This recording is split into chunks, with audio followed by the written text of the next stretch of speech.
Les amants diaboliques.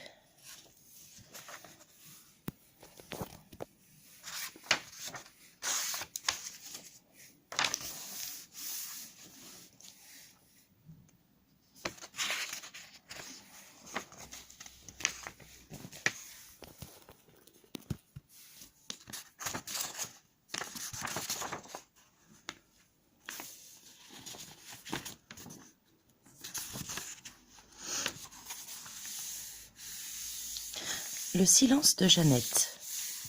Elle a 25 ans, l'air d'une petite fille sage, en jupe plissée et corsage boutonné. Elle vient demander le divorce. En Angleterre, dans les années 50, il faut pour cela comparaître devant la cour des divorces et exposer devant un juge les raisons de sa demande. La procédure est longue, le consentement mutuel n'existe pas. Il faut alors de sérieuses raisons pour qu'un juge accepte dans un premier temps la séparation de corps des deux époux et plus tard le divorce. Jeannette n'est pas une femme battue, mais une femme trompée. Elle en a la certitude, mais pas les preuves. Sur le conseil de son avocat, elle a choisi d'invoquer la cruauté mentale. Elle n'a pas beaucoup de chances de gagner. Jeannette attend maintenant sa comparution. Elle est assise, sagement, sur un banc de bois, dans une salle lambrissée du tribunal de Manchester et chuchote avec son avocat. Il lui explique, pour la dernière fois, comment se comporter devant le juge. Nos juges n'aiment pas beaucoup qu'on leur demande d'apprécier la cruauté mentale du conjoint. Certains disent que c'est un argument importé des États-Unis qui ne convient pas à la mentalité britannique. Soyez précise le plus possible. Évoquez les insultes, l'humiliation et la vantardise de votre mari à propos de ses conquêtes. Et n'oubliez pas la provocation à caractère sexuel. Cela les impressionne toujours. En face d'eux, sur un banc de bois identique, Jim Mortimer, le mari et un autre avocat. Jim est quartier-maître dans la marine. Quartier-maître dans la marine royale. Il y exerce les fonctions d'infirmier. 27 ans, bien rasé, costume civil impeccable. Son avocat lui a conseillé de réfuter purement et simplement l'accusation de sa femme.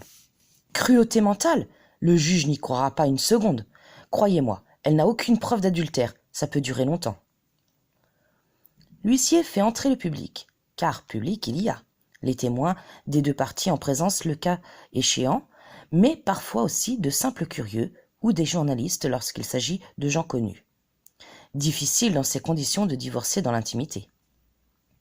Ce jour-là, il n'y a pas uniquement de simples curieux dans la salle, mais aussi deux curieux, très particuliers. Non que Jeannette et Jim Mortimer soient célèbres ou fortunés. Le premier se nomme Melvin Gates, officier de police, la cinquantaine, dépassé, beaucoup d'expérience du métier et une bonne raison d'être là.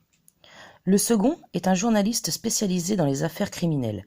Lui aussi a de bonnes raisons d'être là, car ce genre de chronique représente son gagne-pain quotidien. Chaque semaine paraît à Manchester un magazine assez tapageur où il n'est question que de crimes et de faits divers recueillis par lui dans l'entourage de la police ou des tribunaux. Il signe ses articles du nom de Conrad Conley. Il repère immédiatement la présence de Melvin Gates, qu'il a souvent rencontré. « Tiens, vous avez un client dans la salle ? » ?»« Peut-être. J'écoute. »« Pas maintenant, Conley.